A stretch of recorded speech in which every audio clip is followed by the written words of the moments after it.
Aloha, everyone, and welcome. Thank you for joining me for Java. This is Tuesday, August 15th, 2023. And with this, it is the 52nd anniversary of the Nixon shock. And for those of you that aren't familiar with what that is, that was when the US dollar was decoupled from gold. So it became a free floating fiat currency, 52 years, the general lifespan of a currency without being pegged to a currency is, I think, somewhere between 30 and 50 years. So we're pretty well due. So we can see that we are in a very high risk area this morning as I do this. The MMRI is at 270.6, above 270. We're about to get ever closer to that red area, and we'll see what happens. Looks like fireworks. So at the moment, the US 10-year has really risen, 4.226. There's a lot of other things going on with these key numbers that I'll go over with today and why they're happening. We got the dollar is kind of weak at the moment, but we're going to see what happens with this in light of the other things that are going on with the other central banks. Right now, the markets look in the pre-market, they are green, but this could be what they call either a bear market rally, a suckers rally, or basically short-lived. Looks like the futures are not believing it. So we're going to keep our eye on several things regarding that. And as you can see, oil is edging lower. And they're saying this is due to weak China data. It is time for it to do that little bit of pullback.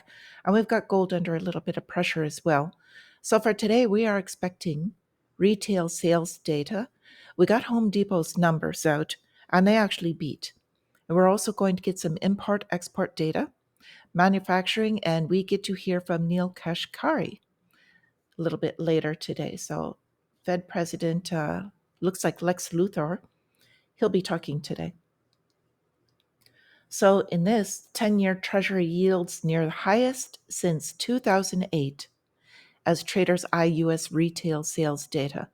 That doesn't look like a very good year to be comparing to. We do have one bright light in the tunnel, and it is due partially to their rates policy recently that they had adjusted, and that's Japan's economic growth, saying they're surging on exports as well as tourism. So their tourism numbers are up in that one, I believe. So we did get in Home Depot's earnings. They beat estimates, and they're also unveiling a $15 share buyback. So that kind of strengthens their shares as it decreases the supply of the number of shares out there. So each one becomes more valuable. So they're saying that this is even as a home improvement market is slowing. And this is due to people just kind of like during COVID, they had all those tremendous home improvement projects. Everybody renovated their house. And now people are just kind of hunkering down because of the rates. They don't want to sell and move. And it's kind of locked up for a bit there. But we know it's coming down the pipe. This will start moving. And when it does, it's kind of coiling as we would, if we saw this on a chart, would be coiling for a large breakout. And the longer it spends in this period of time of consolidation, any of you that are technical analysts will know that this will lead to a larger breakout, one side or another. And we are still expecting inflation. Inflation will continue because it must. But that doesn't mean we won't have a correction first, but inflation will continue in the long run. So with that, we've got a few stories. Argentina, their elections really shook up their markets, and so their producers hiked rates on everybody. They're 20% overnight. So they've got some serious peso devaluation going on down there. The new leader there has got some work cut out for him. We'll see what happens with that central bank. They are more of a resource story. I don't know if you caught this story earlier. It was probably a couple of weeks back regarding Argentina, and because they have oil, large oil reserves, also mining, and they went through their devaluation process with their currency. Basically, it's going to trash. So we'll see what happens with them. So more on central banks. We had quite a bit of movement yesterday, and we're kind of separating between, obviously the Western and China, Russia. So China cut key rates because they were showing just tremendously weak numbers.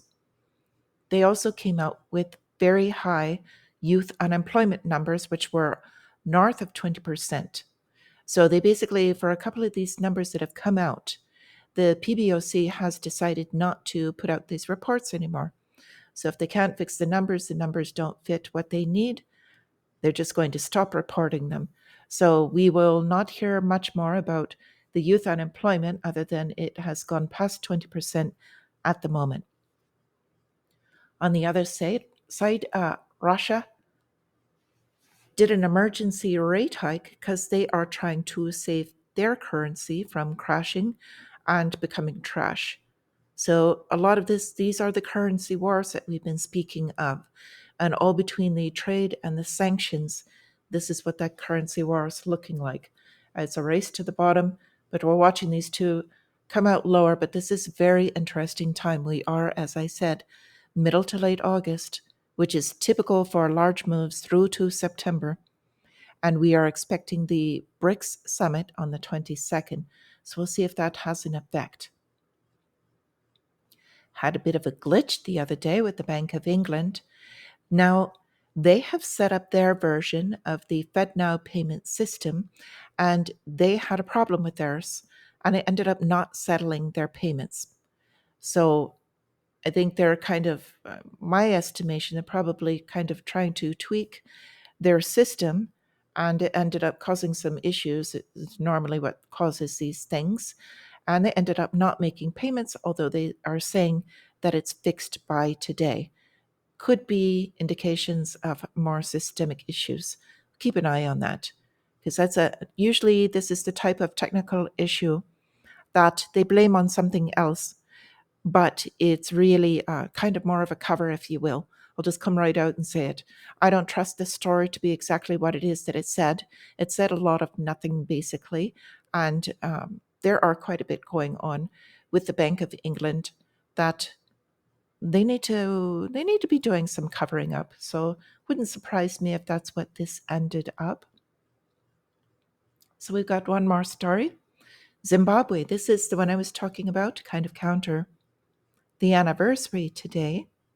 And they're coming out with their gold-backed digital token. So right now, they have it tied to kilos of gold, but it's only for interbank. But they're having talks about expanding this, if you will, so that it can be useful for everyday transactions and for people. And this is they're talking about an actual peg to gold.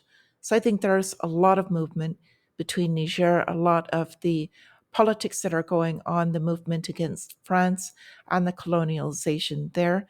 And they're kind of realizing they've got a lot of natural resources and they don't have to be going along with what has been happening there. So I thought this was kind of encouraging.